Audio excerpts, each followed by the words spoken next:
श्रीकामकोटीशदेवम्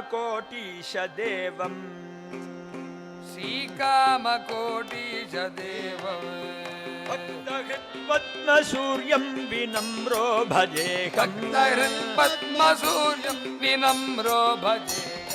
श्रीकामकोटीशदेवम्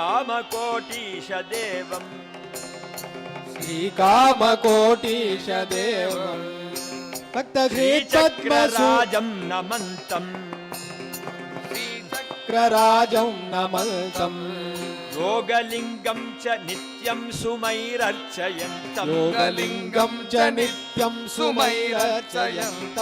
शिष्यार्तिमुत्सारयन्तम् तप्तचित्तान् कृपावृष्टिभिः सेचयन्तम् श्रीकामकोटीशदेवम् सर्वज्ञपीठे लसन्तम् वेदशास्त्रादिविद्योच्चयं वर्धयन्तम् गीतं स्तुतिं पाठयन्तम् रामनामादिकं बालकैर्लेखयन्तम् श्रीकामकोटीशदेवम् काञ्चीपुरे राजमानम् मोक्षभुव्यस्मदर्थं तपस्तप्यमानम् नारायणाख्यां ब्रुवाणम् शङ्कराचार्यनामौचितीं सन्दधानम् श्रीकामकोटीशदेवम्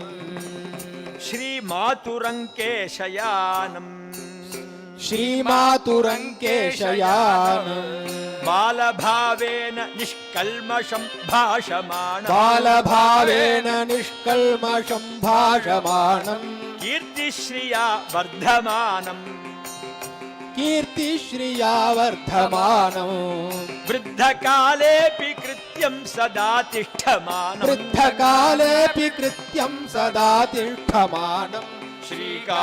श्रीकामकोटीशदेवम् धर्मे दृढं प्रेरयन्तम्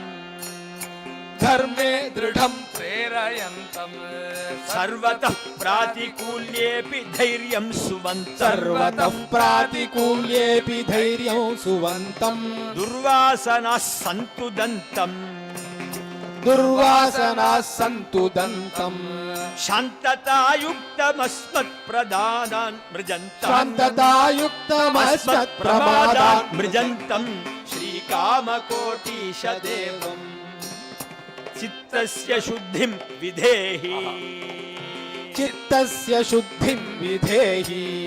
लोकयात्रा भवात् दुःखपूगाच्च पाहि पापं समस्तं लुनीहि भक्तिगङ्गाजलेनाश्रितान्नः पुनीहि श्रीकामकोटीशदेवम् ब्रह्मेन्द्र सान्निध्य भाजा कामकोटीश कारुण्यमात्रोत्थवाचा नाथस्य सन्तोषदात्रा कीर्तितं गायतां जायतां सन्मनीषा श्रीकामकोटीशदेवम् भक्तहृत्पद्मसूर्यं विनम्रो भजेऽहम् श्रीकामकोटीशदेवम् जगद्गुरु शंकराचार्य स्वामिनः जय।